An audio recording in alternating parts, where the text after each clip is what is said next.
Amables televidentes, gracias por estar en La Hora con Gregory. Recibo a don Arismendi Díaz Santana. Hablaremos, por supuesto, de seguridad social en República Dominicana.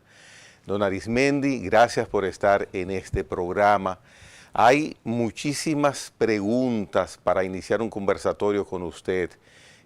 Quiero aprovechar el tiempo, que sé que será corto, será poco, para nutrirnos y satisfacernos de los conocimientos por vivencias que usted tiene como testigo y como actor directo de lo que es la seguridad social en la República Dominicana. Hoy día, en el Congreso, está pasillando, ese es el término que utilizo normalmente, un proyecto de modificación integral de lo que es la seguridad social en nuestro país. Sin embargo, no sale de los pasillos del Congreso. Le doy la palabra. Bueno, muchísimas gracias por la invitación y sobre todo por el interés en el tema y valorarlo como un interés prioritario de la población dominicana. Porque la seguridad social, al ser un sistema universal, abarca a toda la población y por lo tanto importa a todos los dominicanos y residentes en el país. Cuando nosotros concebimos la Ley de Seguridad Social y redactamos la ley, se estableció que al 10º año, en una década, esa ley, el Consejo Nacional de Seguridad Social debía revisarla para hacerle cualquier ajuste, corregir cualquier problema y agregar cualquier nueva situación que pueda ir en beneficio de la población. Lamentablemente, eso no se hizo, porque la ley fue aprobada en el 2001, eso correspondía al 2011, no se hizo. Pero lo peor... ¿Entra en vigencia en 2003? Sí, entró en vigencia en el 2001, pero habían plazos diferentes para los diferentes seguros, seguro de salud, seguro de pensión y seguro de riesgos laborales, entraban. Pero la vigencia fue el 9 de mayo del 2001. ¿Y la aplicación, ya que empezó el sistema a funcionar? Entonces comenzó a crearse la Gerencia General, el Consejo Nacional de la Seguridad Social, la Tesorería de la Seguridad Social, la DIDA, la Dirección de Información y Defensa de los Afiliados, la Superintendencia de Pensiones y Riesgos Laborales, la Superintendencia de Salud y Riesgos Laborales y la Superintendencia de Pensiones. El CIPEN. Nuestro sistema de seguridad social es bueno, lo que está escrito, lo que está establecido. Es uno de los más avanzados, por lo menos de América Latina, por una razón muy sencilla. El país se dilató 4 décadas en hacer una reforma. En ese periodo muchos países avanzaron y entonces nosotros, cuando nos tocó hacer lo nuestro en el país, tomamos en consideración todas esas experiencias positivas y negativas para hacer la mejor combinación posible. Y por esa razón es una ley, es más, es una ley que hoy, 23 años después, le queda avanzada, demasiado avanzada al país. ¿Y por qué hay tantas críticas? Críticas en el sentido, por ejemplo, de los asegurados, de los afiliados. Yo voy a una clínica privada, llevo mi carnet de asegurado. Al médico lo que se le reconoce por parte de la intermediaria son 500 pesos, pero yo tengo que pagar 2.000 de copago. Yo empecé pagando 100, 200 pesos. Mire ya por dónde vamos. Y entonces... Bueno, esas son las deformaciones que en el campo de la salud tiene el sistema de salud de la República Dominicana. No es la ley, porque la ley solo establece en el artículo 130, solo ese artículo es el que establece un pago de diferencia. Y ese pago de diferencia se origina cuando el médico le prescribe a usted un medicamento y usted va a la farmacia y ese medicamento entonces usted tiene que pagar el 30% del costo y la ARS el 70%. Es el único. Después, lo que le cobra el médico por la consulta, eso es ilegal, porque no está en la ley. Lo que le cobra el laboratorio para hacer los análisis, igual. Don Arismendi, devolvámonos un poquito. Cuando un médico me cobra a mí, a usted, un adicional, eso es, no procede ese pago, es incorrecto. No procede. Y entonces, porque no está contemplado en la ley. Y entonces, yo como paciente debo entender que es justo que a ese médico la intermediaria le pague 500 pesos por esa consulta hoy día, 2024, y de esos 500 pesos, después de impuestos, lo que le venga quedando es 300 y pico de pesos, y esos 300 y pico de pesos se lo pagan en 90 días promedio. O sea, eso funciona así, es justo. Que un profesional no es justo. Me atienda y me resuelva mi problema de salud por 300 pesos a pagárselo en 90 días. No es justo. Pero entonces algo está mal. No es justo, pero eso es... El pago de 500 pesos que usted dice es inmerecido completamente, porque eso no es lo que se corresponde con el esfuerzo de un profesional calificado en la República Dominicana. Pero eso tampoco está establecido en la ley. O sea, ¿Y de dónde salen? Lo que yo quiero que establezcamos bien claro es la diferencia entre lo que se concibió como ley, como tú dijiste al principio, y lo que se está aplicando. Porque en República Dominicana somos especialistas en distorsionar las cosas en la práctica. Por eso es que no hay un verdadero Estado de Derecho. Porque un Estado de Derecho supone que una ley se aplica como ella dice. Y si hay algún problema en la ley, entonces la ley se modifica. Pero no sobre la marcha, cada quien hace lo que quiere. Por eso es que yo le digo que hay muchas quejas. Usted me dice, y usted tiene razón en lo que dice, que es un sistema avanzado de nuestra seguridad social. Ahora, cuando vamos a la aplicación, empiezan las cosas mal, tomando como ejemplo eso del médico, don Arismendi.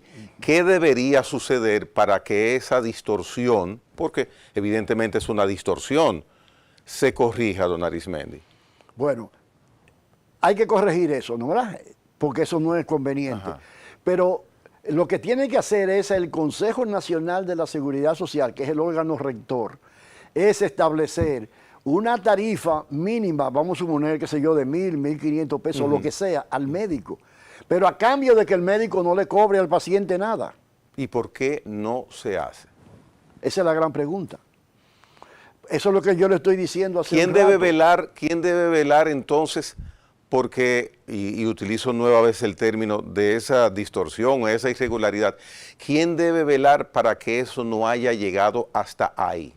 El Consejo Nacional de la Seguridad Social. Que está, es tripartito. Exactamente. Ese es un organismo que dirige el Estado, porque es el presidente, es el secretario el ministro de Trabajo, el vicepresidente es el ministro de Salud Pública, etcétera, etcétera.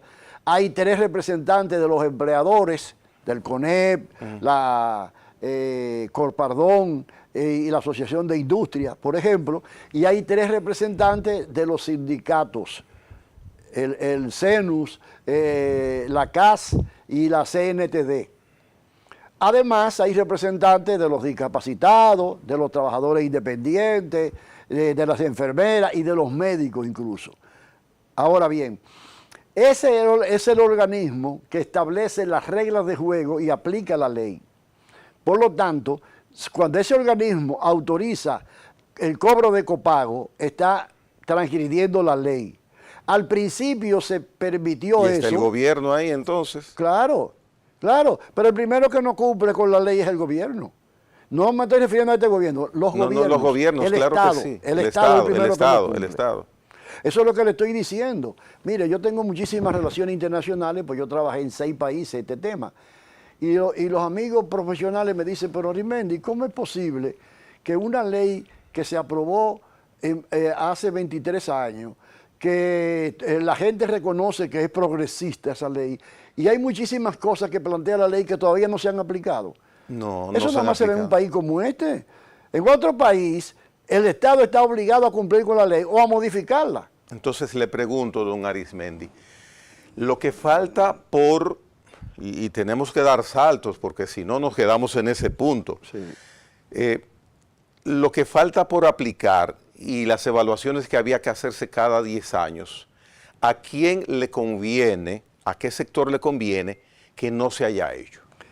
Esa es una buena pregunta. Mire, lo que usted tiene que tener en cuenta, porque ya por su edad tiene conocimiento anterior, es que antes de la Ley de Seguridad Social, ya la salud y las pensiones habían sido privatizadas en este país. De una forma muy sencilla, mientras más deficientes son los servicios públicos, y usted sabe que esa es la realidad, que decir aquí en este país hospital es hablar de pobreza y de mala calidad de los servicios, con algunas excepciones honrosas, ¿verdad? Bueno, entonces, si la salud es fundamental para la gente, para usted y para mí, y los servicios públicos de salud son malos, ¿qué hace la gente? Que va al sector privado. Ese sector privado se ha estado engrandeciendo desde la época de Balaguer para nuestro tiempo y tiene un enorme poder en la República Dominicana, al extremo de que incluso hasta la población más pobre trata de hacer lo posible y a veces hacer un lío económico para tratar de llevar un familiar a una clínica privada y no tener que llevarlo a un hospital público. Entonces, ahí es que está la raíz del problema. Nosotros heredamos, a la hora de hacer la Ley de Seguridad Social, un sistema ya totalmente mercantilizado y privatizado, con un sector público con una pobreza y una falta de reconocimiento de la población de la calidad de los servicios que prima hasta nuestros días. Y esa es la razón fundamental por la cual los problemas no se originan en la ley, porque la ley trató de resolver esos asuntos y lo manda, sino en la aplicación. Aquí hay muchos intereses de por medio que condicionan el accionar del Consejo Nacional de Seguridad Social, del Poder Ejecutivo, del Congreso Nacional, que usted conoce y que todos conocemos. La responsabilidad en este momento verdaderamente es compartida para tratar de encaminar por el mejor camino la seguridad social en la República Dominicana. Particularmente a usted que tiene tantas vivencias, como yo dije en la presentación, que ha sido testigo y ha sido actor. ¿Qué le preocupa de nuestro sistema de seguridad social? ¿Qué es lo que más cada día que llega usted en su mente dice, pero bueno, ¿qué vamos a hacer? Me gustaría conocerlo. A mí me preocupa, es una buena pregunta, a mí me preocupa el hecho de que está en juego la seguridad social como tal. Mire por qué. Cuando nosotros diseñamos la Ley de Seguridad Social, se diseñó en dos dimensiones. Una dimensión cuantitativa que iba a garantizar la extensión de cobertura hasta llegar al 100% de la población. Porque seguridad social es un derecho humano y por lo tanto no solo abarca a los trabajadores, sino a toda la población. En ese sentido hay que reconocer que ha habido un gran avance, porque cuando la ley se aprobó, el Seguro Social lo que tenía era un 6 o un 7% de la población afiliada. Ahora casi estamos todos. Exactamente, y ahora tenemos un 98.5%, ¿no? Ahí vamos bien. Sin embargo, la ley también previó una reforma del sistema de salud para garantizarle a la población mayor calidad, mayor oportunidad y mayor satisfacción. Y en eso, don Gregory, todavía estamos prácticamente en cero, porque ninguna de las reformas que establece la ley de seguridad social en el campo de la salud se ha aplicado. Por ejemplo, atención primaria de salud para todo el mundo. Usted lo sabe que vivimos permanentemente, los periódicos, ya los dueños de periódicos se han pronunciado muchísimas veces, los diferentes sectores. Hay un solo sector aquí que se opone a la atención primaria, la cúpula del Colegio Médico Dominicano. Y los gobiernos no quieren enfrentar ese problema. Ese es un ejemplo. Otro ejemplo, el Plan Básico de Salud. No lo que hay ahora, que es un mamotreto, que es el Plan de Servicios de Salud. El Plan Básico de Salud es la columna vertebral del Seguro Familiar de Salud. Establecido en la ley. Claro. Y si eso no está funcionando, imagínese usted lo que es ¿Y eso. qué es el Plan Básico de Salud? El Plan Básico de Salud es la concreción del derecho universal a la salud. Cuando usted dice derecho universal a la salud, ¿pero derecho a qué? Ah, bueno, a servicio odontológico, a emergencia, a hospitalización, a cirugía, a partos, a tratamiento catastrófico, a medicamentos, a hospitalización, etcétera, ¿no? Pero tiene que decir específicamente qué cubre de cada una de esas cosas. Para eso es el Plan Básico de Salud. Entonces, Eso todavía no existe. Otro mandato de la ley, organizar la atención por niveles de especialidad. Primer nivel de atención, que es cuando usted tiene una gripe, una diarrea, el chequeo de un niño que acaba de nacer, que hay que chequearle el peso, todo ese tipo de cosas. No hay que ir a un especialista para hacerlo, porque si usted va a un especialista para hacerlo, sale muy caro y entonces el sistema quiebra. En Estados Unidos, mire, en Estados Unidos nadie puede ir a un especialista si no va primero a su médico primario. Igual en Canadá. Igual en Canadá, igual en Europa. Sin embargo, en República Dominicana, a pesar de que la ley dice eso, todavía no se aplica. Entonces, decía en días pasados, sentado en ese asiento, el doctor Wilson Roa Familia, que tenemos aproximadamente 1.804, 1.810 centros de atención primaria. Sin embargo, la mayoría de ellos lo que tienen es o un médico o hay algún centro de atención primaria que está cerrado literalmente.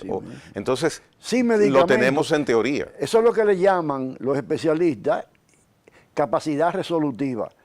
Porque si usted tiene un centro de atención primaria, ¿verdad? Y no resuelve cuando la gente va, entonces la gente termina saltándolo y yendo directamente a los hospitales. Porque ¿para qué perder el tiempo? Sobre todo si usted tiene un niño con una fiebre de 40, una cosa por el estilo, y lo que va a encontrar es, que el médico no vino. ¿Qué médico? Médico pasante, que van 1 o 2 veces a la semana a ese asunto. Y una enfermera ahí que no tiene ningún instrumento, ningún medicamento, nada para atender. Entonces la gente no va a eso. De eso no es lo que plantea la ley. La ley plantea un primer nivel de atención que resuelva el 80% de los problemas, la diarrea, la cosa, que el peso, todas esas cuestiones, que lo resuelva ahí y que solo remita a los otros niveles aquellos casos que ameritan un tratamiento especializado. Hablando en lenguaje llano y sin que haya interpretaciones, si esos 1.800 centros de atención primaria funcionaran como deben funcionar, las consultas de algunos médicos tendrían menos clientes, menos pacientes. Sí, la de los especialistas, pero se necesitaría mucho más médicos de familia, más médicos generales. Ya. ¿Me explico? O sea, de lo que se trata aquí es de una recomposición del sistema para que pase de un seguro de enfermedad, que es lo que todavía tenemos, a un seguro de salud.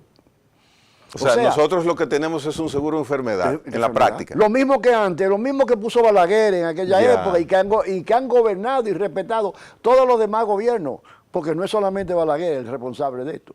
¿Me explico? Entonces, el sistema está diseñado para pagar y financiar que usted como médico mantenga a un grupo de afiliados en salud. El sistema está preparado para pagarle a usted como premio, vamos a decir así, por tener la gente en salud. Y cuando, obviamente, la gente se enferma, entonces usted lo atiende si es de primer nivel o lo remite a un nivel superior. Pero como aquí la medicina se ha mercantilizado y se ha privatizado desde los tiempos de antes, eso no le conviene a muchos médicos especialistas. Por eso es que usted ve que el colegio médico, usted es comunicador, usted ha escuchado al colegio médico decir, no, nosotros no tenemos problema en que la atención primaria se haga en los subsidiados. ¿Por qué en los subsidiados? Porque en los subsidiados no hay copago. Pero que no se haga en el contributivo. ¿Y por qué no se hace en el contributivo? Porque en el contributivo es que están los pagos de diferencia que usted está hablando. Entonces, ¿estamos hablando de salud o estamos hablando de mercantilización? Obligatoriamente con eso que usted explica, viniendo de usted, refuerza lo que a muchos invitados que han tocado el tema que usted hoy día está tratando, yo les he dicho. Entonces, los gobiernos miran para el lado en este caso. Así es. Desgraciadamente, tenemos que llegar a una conclusión, que ojalá estemos equivocados. Aquí no prima el derecho, aquí prima la fuerza. ¿A quiénes se atienden? ¿Usted no ve que acaban de aumentarle a los médicos porque amenazaron con hacer un paro? Y hasta van a modificar el presupuesto para hacer espacio. Y veo ahorita, que no lo he podido leer porque estoy en movimiento desde temprano, como le dije, que Diario Libre dice que van a quitar recursos de construcciones, de cosas de esas, para pagarle a los médicos. Entonces, ¿es un sistema que sirve a la población o que sirve a los médicos? Y déjeme decirle que en este país hay una millonada de médicos realmente dedicados, con verdadera vocación, que se fajan y que son los que mantienen en pie esta salud, porque hay otros que ni siquiera van a los hospitales, y usted lo sabe eso. Entonces, ¿vamos a seguir haciendo más de lo mismo todo el tiempo? En el ambiente, ¿se vislumbra alguna acción, alguna intención de que lo que hemos vivido hasta ahora en este tema de la seguridad social, algo que vaya a modificar lo que hasta ahora estamos viendo, que vaya a modificarlo en sentido positivo, o no hay nada en el ambiente que le dé a usted ese optimismo? Ajá. Y además yo creo, y lo he dicho públicamente, que las esperanzas de este país residen en la decisión suprema del presidente Luis Abinader, porque ya hemos pasado por otros periodos de otros gobiernos y que no han hecho lo suficiente para hacer eso.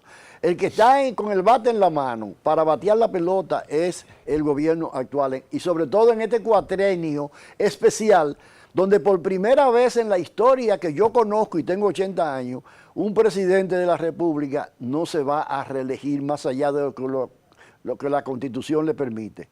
Históricamente, cuando un presidente tiene, por ejemplo, 2 periodos, y en su segundo periodo no se va a reelegir porque no puede reelegirse, ahí es donde hace la reforma, porque no tiene que salir a buscar votos. Ahí es donde se comporta como un verdadero estadista, y entonces produce la reforma y la modernización del país. Y eso es lo que ha prometido el presidente Luis Abinader, ojalá lo pueda realizar. Pero siendo positivo, déjame decirle ahora lo siguiente. Hoy nos sorprende gratamente la información de que el presidente anunció, creo que son 10 metas fundamentales para su gobierno en este cuatrienio. Y una de ellas, repito, no he visto los detalles porque salí muy temprano, una de ellas es elevar la esperanza de vida promedio a 77 años. Y usted solo puede elevar la esperanza de vida a 77 años o lo que sea, si tiene una atención primaria, si mejora la calidad de los servicios, si la población pobre puede ir masivamente a los hospitales públicos y recibir una atención decente, por lo menos. Es la única manera. Es la única manera, de modo que hay que agarrarse de ese bejuco y decir, bueno, si el presidente de la República está en esa disposición, vamos a ayudar todos a impulsar que se hagan las reformas en el sector salud. Porque sin salud, y además otra cosa que planteó, repito, no tengo los detalles, pero que planteó, es la reducción de la mortalidad materno-infantil. Usted no puede reducir la mortalidad materno-infantil, vamos a hablar claro, manteniendo supuestamente 4 horas de apertura de los hospitales. ¿Cómo así? 4 horas de apertura de los hospitales, don Arismendi. Porque el horario de los médicos teórico es de 8 a 12 de la mañana. Y déjeme decirle que hay un estudio que plantea este libro, un estudio que hizo la USAID aquí, que dice que el promedio de los médicos es 45% de las 4 horas. O sea, ni siquiera son 2 horas. Y dice ese estudio que muchos médicos tienen empleo a la misma hora en 2 sitios diferentes. Y hay otro estudio más reciente que hizo la propia CEPA, el Ministerio de Salud Pública, que dice que hay una buena parte de los médicos que son directores de hospitales públicos que al mismo tiempo son directores de clínica privada. Eso es un conflicto de interés. No debe ser. Claro, pero posiblemente en algunos casos es a la misma hora. Y entonces este incumplimiento de horario, de acuerdo a esos estudios, a esas evaluaciones, se entiende que, porque son de médicos del sector público, se entiende que entonces la supervisión o la permisividad que hay en ese sentido es total, es aberrante. Pero eso lo dice el mismo estudio, que no hay ninguna fiscalización, que no hay ninguna, nadie tiene que hacer un reporte del trabajo realizado, nadie. Y mucho menos supervisar la hora de entrada y de salida del personal profesional. O sea, esto es perdónenme la expresión, a la brigandina, vamos a decirlo así. Entonces, si de la clase médica, que es importantísima en este país, depende la calidad de la salud de las personas, sobre todo de las familias más pobres, ¿no verdad? Que son la inmensa mayoría. Y esa es la situación de los profesionales de la salud. Entonces, usted se explicará por qué tenemos tan bajos niveles sanitarios y por qué hay tanta inconformidad e inseguridad de la población. Y por qué una familia hace hasta lo indecible, y eso también está dicho en el libro, para tratar de ir a un médico privado. Yo le voy a poner un ejemplo. ¿Cómo es posible que el sector público, por ejemplo, ahora mismo el Servicio Nacional de Salud, que es el que maneja los hospitales, porque ya Salud Pública, usted sabe que se separó, esa es la rectoría, y ahora hay el Servicio Nacional de Salud, que es el que controla todos los hospitales y todo eso. Toda la semana usted está viendo en los periódicos que están inaugurando nuevos equipos de alta generación, de diagnóstico, de servicios médicos, etcétera, etcétera. ¿No es así? Correcto. Pero esos equipos, los servicios de esos equipos solo puede darlo un médico especialista. Pero si ese médico especialista solamente va 2 horas en promedio, ese equipo está subutilizado todo el tiempo. Totalmente. Entonces, ¿dónde está la racionalidad? ¿Cómo nos van a alcanzar el dinero a nosotros para darle atención y protección a los más pobres? Pero no solo eso, ese equipo, y esa es la tradición, eso se lo digo yo, porque yo he trabajado ahí adentro. Ese equipo, a los 6 o 8 meses, comienza a presentar problemas que nadie sabe dónde hay. Hay gente que dice, en el Seguro Social cortaban hasta los cables de los equipos para que no funcionaran, para mandar a esos pacientes enfrente o al doblar, donde había un negocio, donde ese médico era parte del asunto. ¿Usted comprende? Entonces, amigo, eso lo saben las autoridades, eso lo saben hasta los chinos de Bonao, y eso nadie le ha metido el pico. Don Arismendi, conociendo la impronta suya, su carrera profesional, su preocupación social en esta área de la salud en República Dominicana, le pregunto lo siguiente: ¿en algún momento ha recibido usted la invitación de algún gobierno, de algún presidente, para que ocupe el cargo de ministro de Salud? No. Es una buena pregunta, porque déjame decirle lo siguiente. En la mayoría de los países de América Latina, el ministro de Salud no es un médico. Exacto. Porque lo que se necesita ahí es un buen gerente. Puede ser que sea médico, porque tú puedes ser médico y además hay médicos aquí que son buenos gerentes. Y de hecho, son buenos gerentes en el sector privado. En el sector privado, porque claro. eso no quiebran, ¿no es verdad? Pero en el sector público, como a eso nadie le importa, nadie le pide cuenta, ni mucho menos. Bueno, número 1. Y número 2, por ejemplo, usted se encuentra en Sudamérica y en Costa Rica. Mire, en una ocasión, en el 1992, yo fui contratado por el Banco Interamericano de Desarrollo a una consultoría en Nicaragua, con un grupo de otros profesionales de diferentes áreas, en un equipo interdisciplinario. Y me sorprendió gratamente, nosotros llegamos un domingo, que el lunes, o lo que hace tradicionalmente, es que nos recibe el ministro de Salud para darnos las ideas y entonces presentarnos su personal y comenzar a trabajar. La ministra de Salud, en primer lugar, era una mujer muy elegante, por cierto, y economista. Oh. Entonces, si la pregunta es la siguiente: si en el 1992, en Nicaragua, que me escuchen, que no tiene el nivel de nosotros, ya había una mujer, número 1, y economista siendo ministro de Salud, ¿cuánto tiempo falta en la República Dominicana para que aparezca un ministro que no sea médico?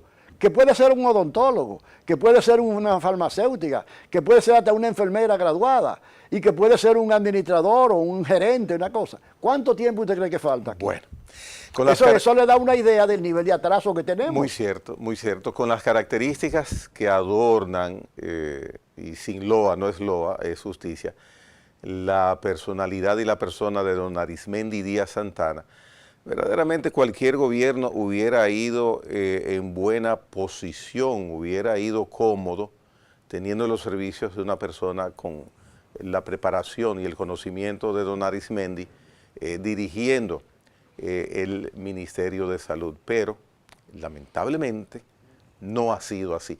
En breve retornamos. Arismendi Díaz Santana, hoy con nosotros en La Hora con Gregory. En breve volvemos.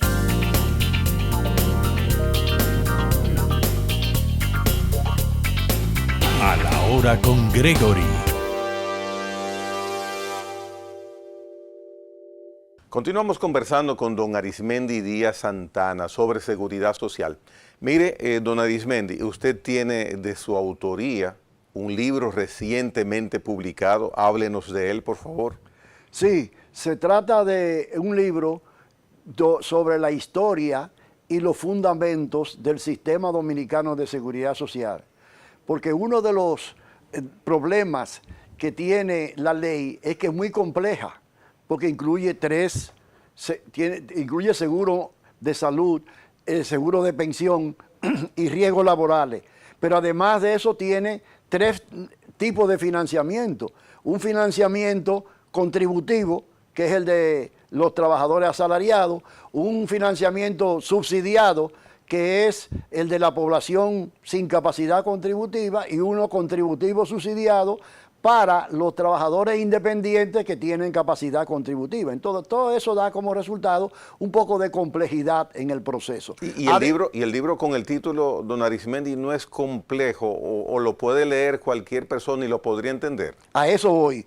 Entonces, este libro está escrito en un lenguaje sencillo, porque nosotros partimos de la siguiente base.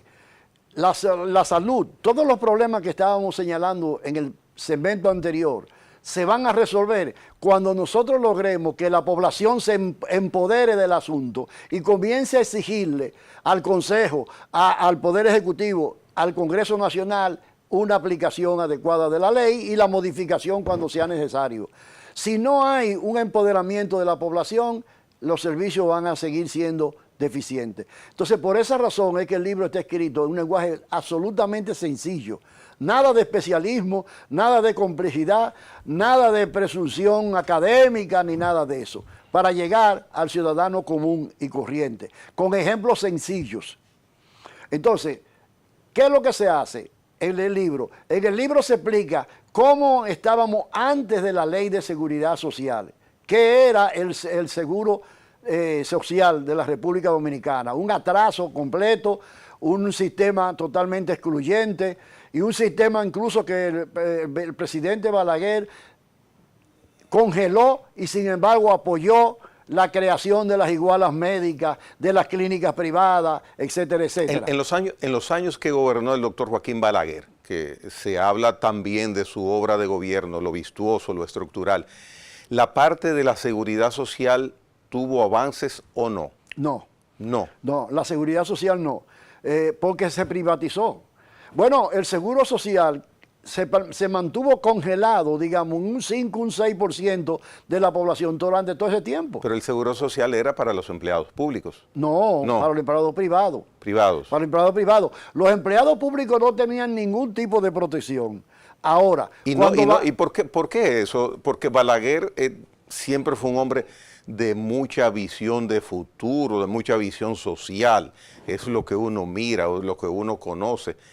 ¿Qué interpretación le da a usted que hubiera esa omisión de acción por parte de las gestiones de gobierno, de Balaguer? Bueno, déjeme decir lo siguiente, un poquito diferente a lo que usted plantea. Los gobiernos, no solo el de Balaguer, los gobiernos en República Dominicana, pero particularmente el de Joaquín Balaguer, que duró 22 años, siempre han subestimado la inversión social.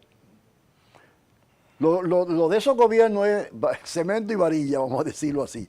La mejor demostración de eso, y que eso lo dice el libro, es que la inversión social en la República Dominicana es la mitad del promedio de América Latina.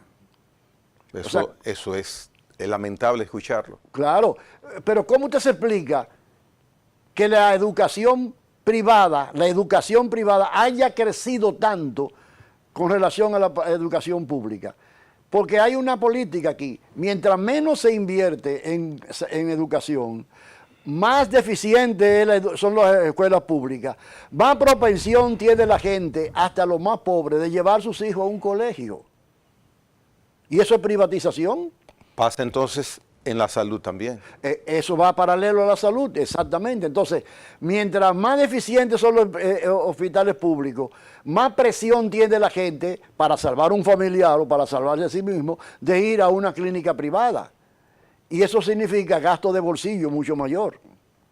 Entonces, para no discutir con usted, digamos que tanto Balaguer como los demás gobiernos que le han sucedido han seguido más o menos la misma política de subestimar la inversión pública y estimular de alguna manera la iniciativa privada en ese sentido.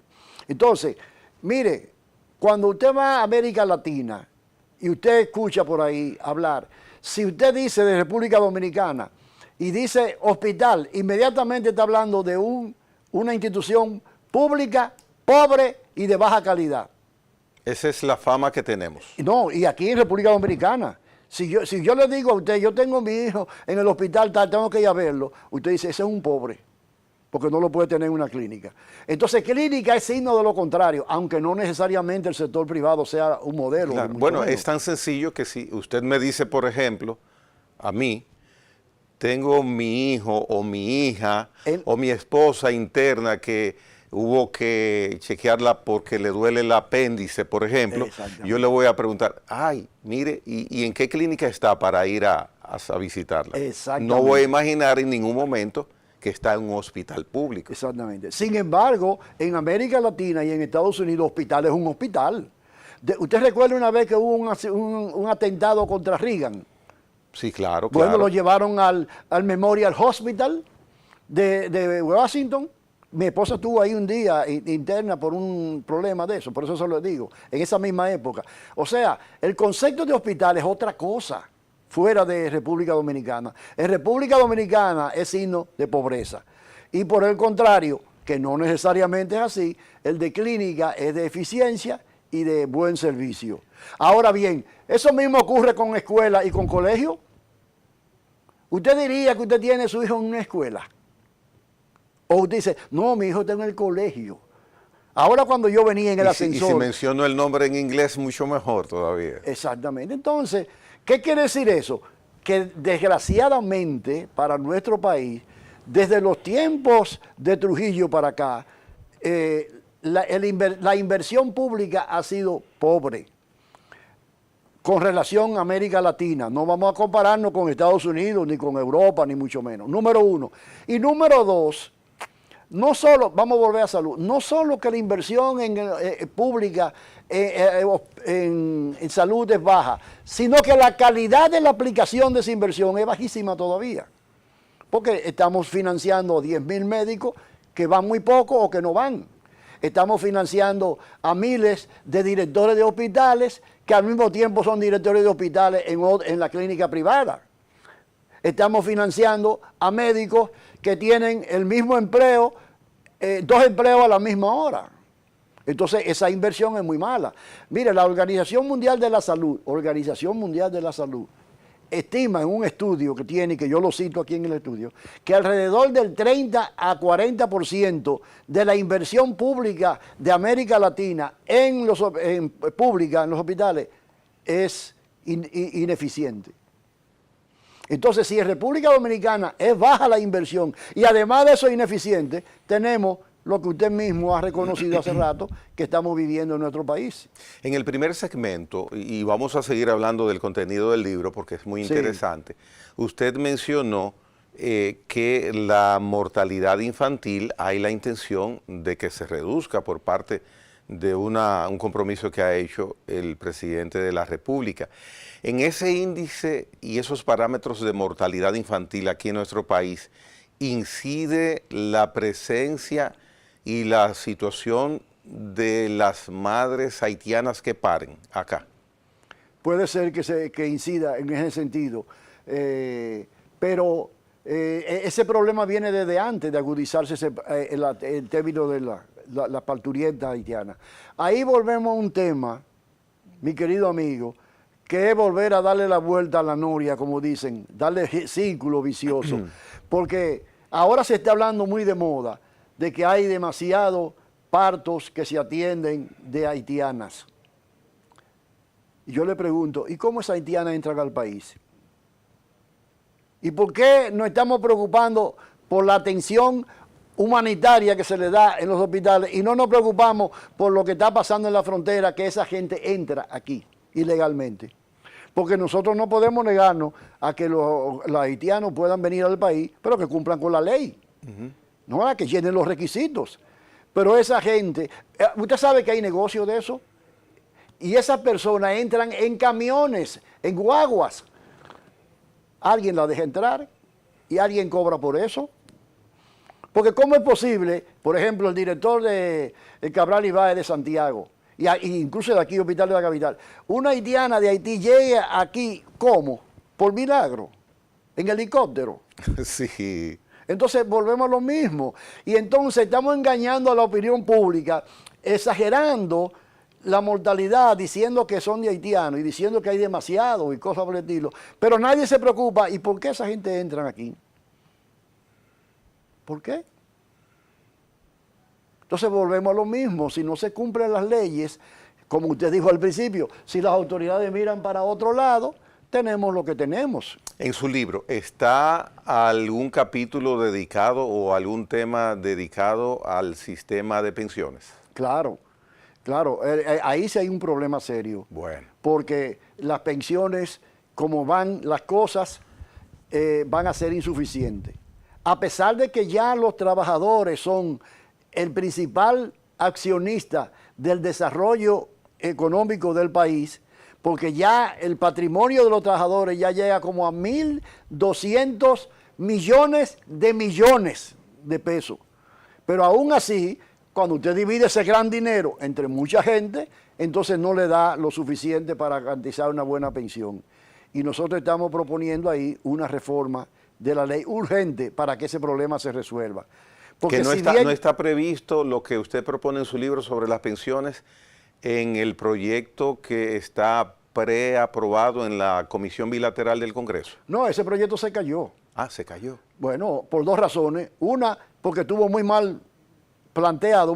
Se cayó el primer día que lo plantearon, número uno. Y acuérdese que los proyectos, cuando pasan los periodos legislativos, perimen. O sea que se cayó dos veces. Lo que se está esperando ahora es que el gobierno va a someter una propuesta de reforma de la Ley de Seguridad Social.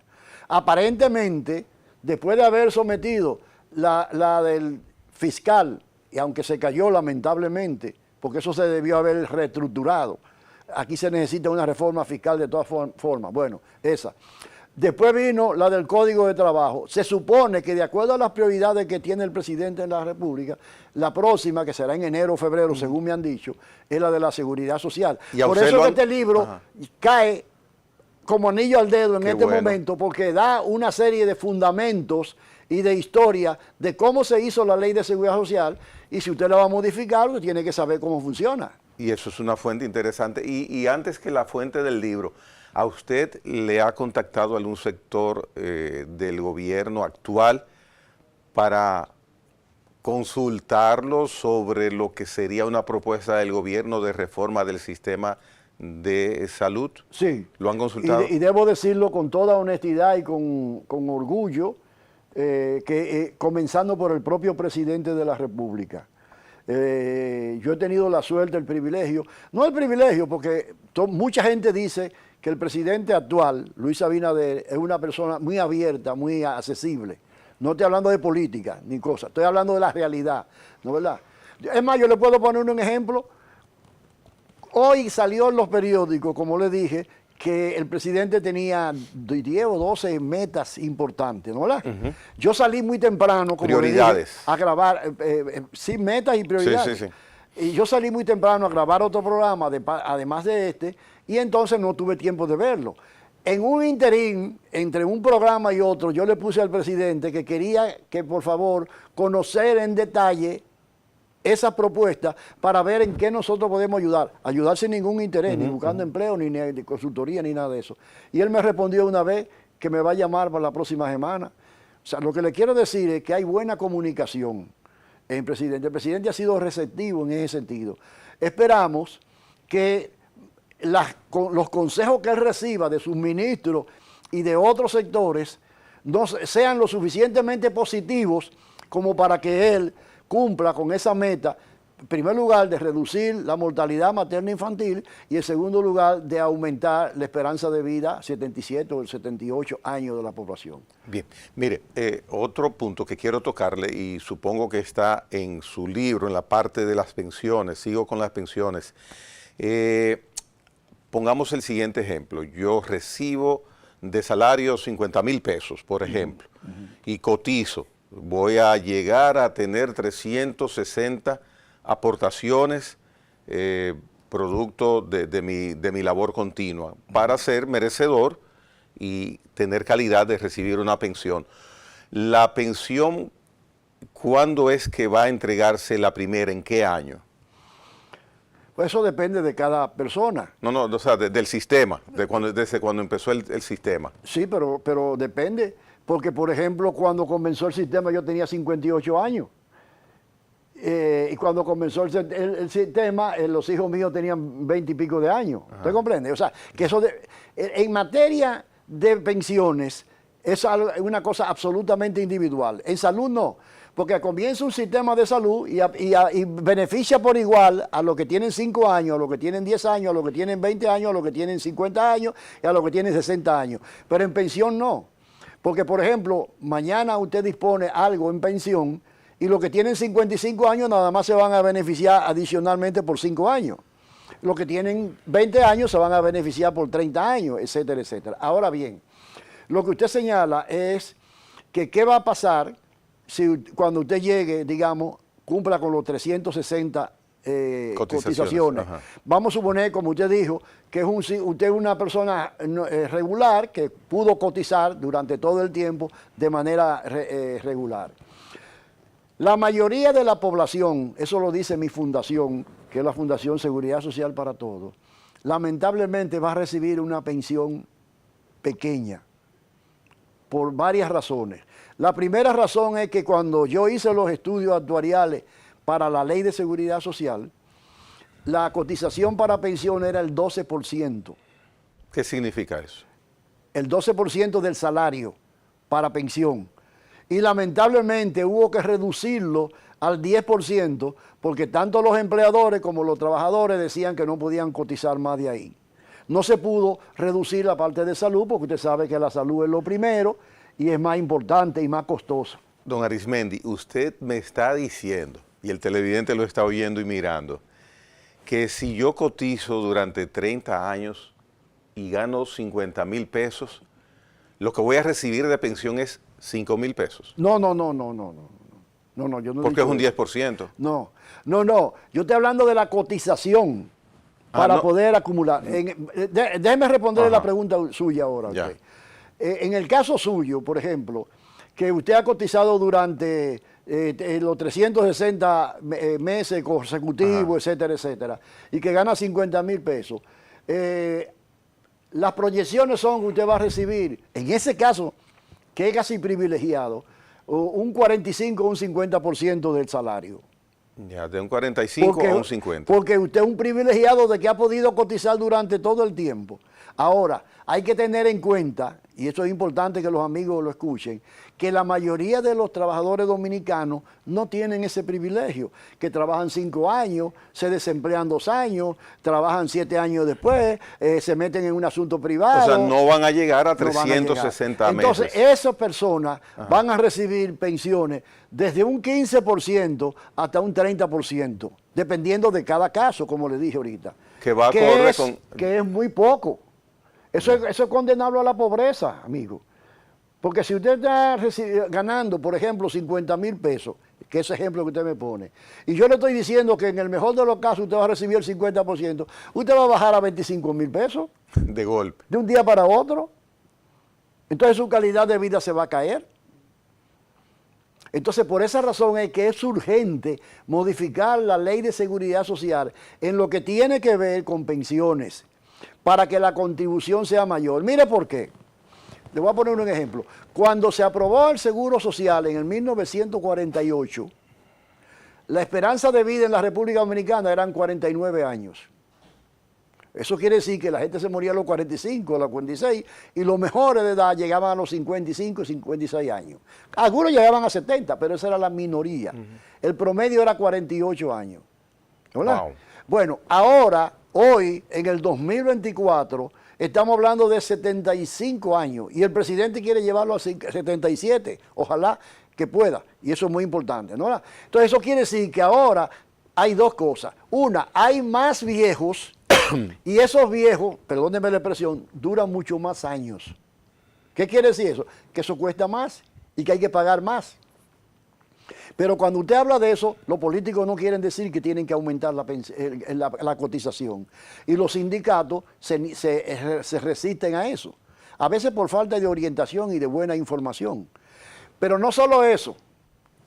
La reforma implica no solo pasar la reforma que nosotros estamos planteando del 10% al 15%, con un aumento gradual pequeño durante 6 años.